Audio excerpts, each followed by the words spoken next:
We're gonna watch another Steorg video. Hello, YouTube. How are you doing? It's good to see you, besties. We're gonna watch Wuthering Waves. Bad launch was the reason of its success by Steorg. As always, we glaze Steorg because he makes good videos that I like to react to. Let's go ahead and get into it because I've heard this line sort of spread around a lot recently, and I have to say that I don't entirely agree with it, but I'd love to hear other people's thoughts anyway. If you'd ever like to hang out with us on Twitch, we stream live at 10 a.m. Pacific Standard Time daily, except for Sundays on twitch.tv/hex_juice. And on Sundays, we watch movies in my Discord. So go ahead and join. All the links are in the description below. The Wuthering Waves bad launch was the reason of its success. I'd love to hear what people have to say about this. Subscribe.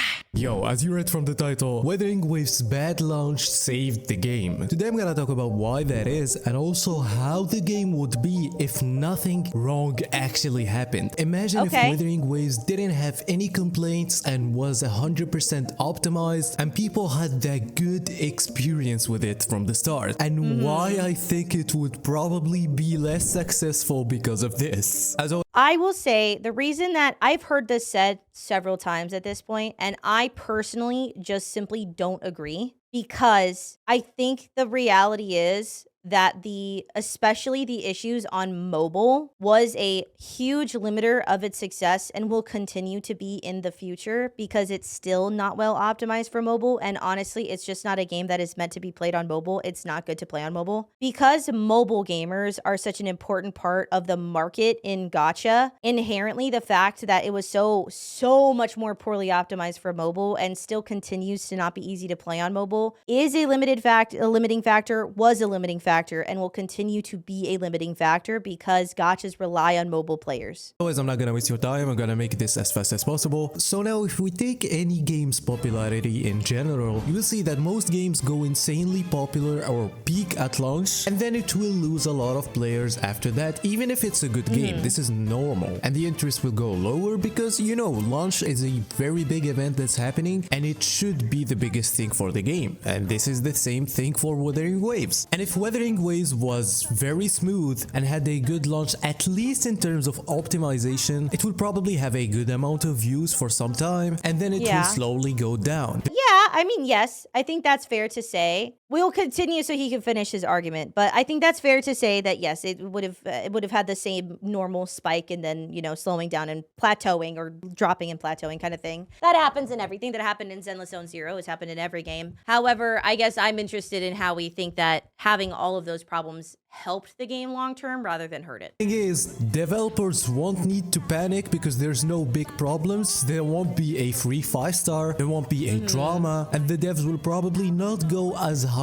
as they did for the competition. Because actually, if we look at the curve of Wuthering Waves in terms of interest, it went down on the first day and then it went up again for 2 whole days. And this was because of the amount of problems that the game had in terms of optimizations, and add to that some, you know, voice acting and story problems. So this caused so much drama in global and also in CN. It made Wuthering Waves the talk of the day. People talk about Wuthering Waves even if they don't play gacha. So the game became popular because of its problems. So now a lot of people think that is a way to interpret that data. Do I think it is necessarily the most correct way to interpret that data? Not necessarily. Obviously it went down because there were a lot of issues getting people to, like, people couldn't even download the game properly. People couldn't install the game fully. So it went down because people were like, okay, well, I can't fucking play it. Fucking whatever. I'm gonna get off, you know, whatever. But the thing is like, I think that that's proof that the issues made it more popular. Additionally, I would like to note, this is maybe a nitpick. The reason that we got the free 5-star, as according to the Wuthering Waves, you know, developers in the note about it, the reason we got the free 5-star picker was not due to optimization issues. It was due to people being dissatisfied with the starter banner where you could choose the character that you got, because you couldn't continue to get the discounted pulls after you got the 5-star. The banner just went away and people were dissatisfied with that aspect because it was like, I would have liked to at least finish the banner so I could get all of those discounted pulls. And so they gave us the 5-star picker as compensation specifically for that. It was not due to optimization issues. You can decide for yourself if you think the intention was different or whatever, because I see whenever I've mentioned that, people go, well, obviously they wouldn't have done it if they weren't trying to bribe you, blah, blah, blah, blah, blah. But that is what the developers said, and I'm going by what the devs said. So that's like a nitpick thing, but it is a bit not related. That was more of a player satisfaction thing than an optimization issue. Who care about this game that came to compete with Genshin Impact and actually didn't succeed? After that, Kuro Games did the best thing they can do, which is they cared and devs listened. Doing that and giving so much free things and a free 5-star from the first week made those people who didn't even care about Wuthering Waves, who only came for the drama, care about Wuthering Waves and think that this game is probably going to... I think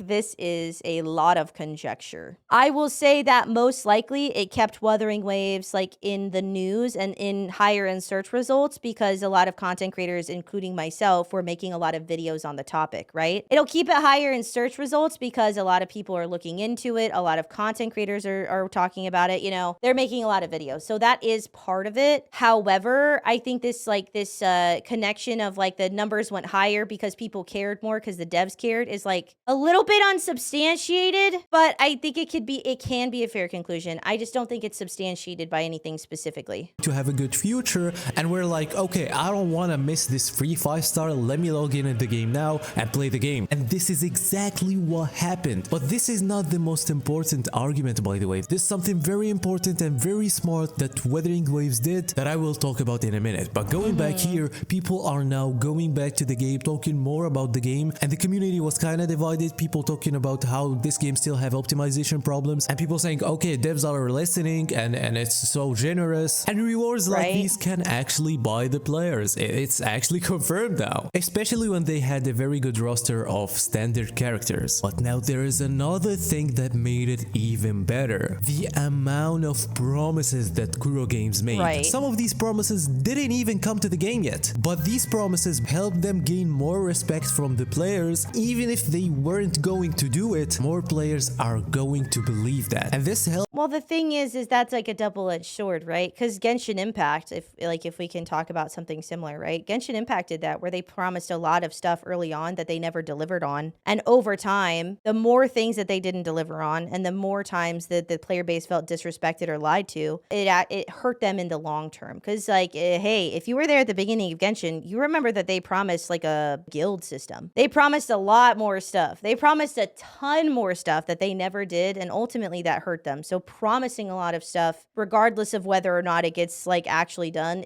can be a double-edged sword. If you get all of those things done, or you replace it with things that people really like, that's great. But it's not like having high promises is not necessarily great unless you're actually achieving them or demonstrating your commitment to achieving them. Help them stall for another version and make players cope with the game until we got 1.1, and they fulfilled a lot of these promises, which made Wuthering Waves at that point established in the community. It's a very smart thing that they did. It's not intentional, by the way. That was a very good decision making after rushing the game. Okay, this might be right when you hear it, but it doesn't also make sense in the same time when you say, okay, a perfect game will do worse than a game with so many problems. Well, the thing is, Wuthering Waves was functional for most players actually. People who got the problems were among... I will say that I think Wuthering Waves was functional for most PC players and people who have higher end devices and people who also knew how to troubleshoot their systems. It's like, unless you know how to actually use your system, then it's a bit hard. But I don't think it worked necessarily for most people. I think it worked for most people probably that were speaking on the issues. I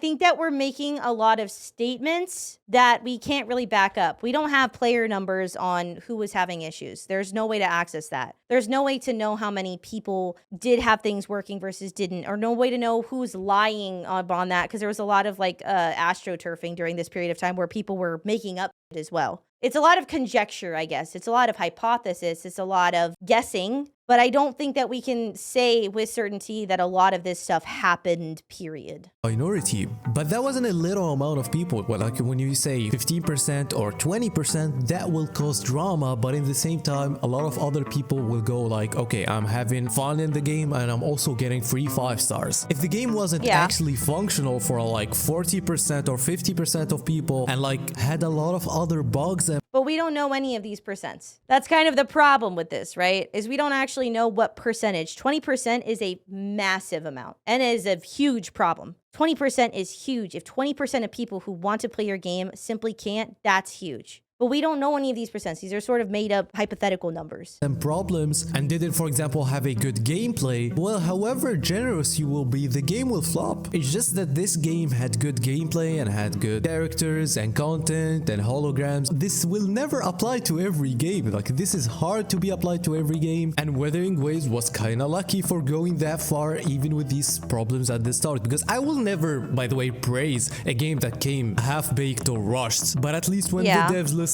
I would appreciate it. Anyway, if you don't subscribe now, you're gonna lose your 50-50. Bye-bye.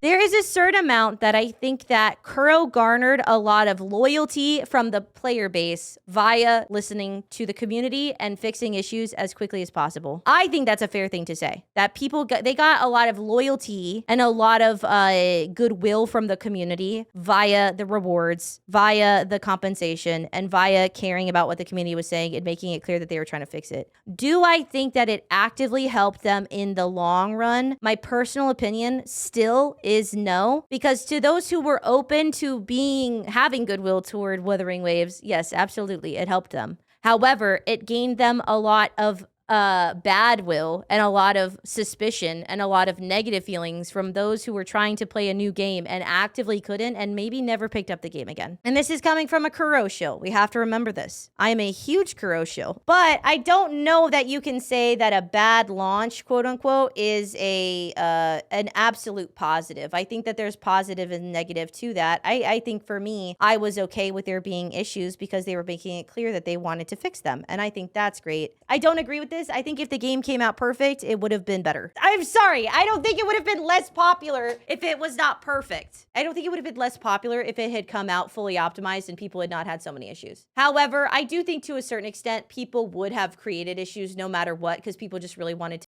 on the game, so that's different. I think I just agree with this premise at base, and I think that a lot of the way that Steorg in this video backed that up was a lot of conjecture and guessing, and not anything that can necessarily be backed by any real numbers or factual stuff. I mean, it's a good guess. It's a fun hypothesis. Do I agree with it? No, and I don't think it can necessarily be proven because we can't go back and have a perfect launch too. But I always love interacting with people and talking about stuff and having conversations, so thank you, Steorg, for the lovely video as always. Even if this one time we didn't entirely agree, I like Steorg a lot and he's a very intelligent individual. Like, comment, subscribe, let me know what you think down in the comment section below. Come join us on Twitch if you ever have time, or join us in the Discord if you'd like to watch movies. Links are in the description. I will see you guys next time. Touch grass, drink water, love yourself. Bye-bye.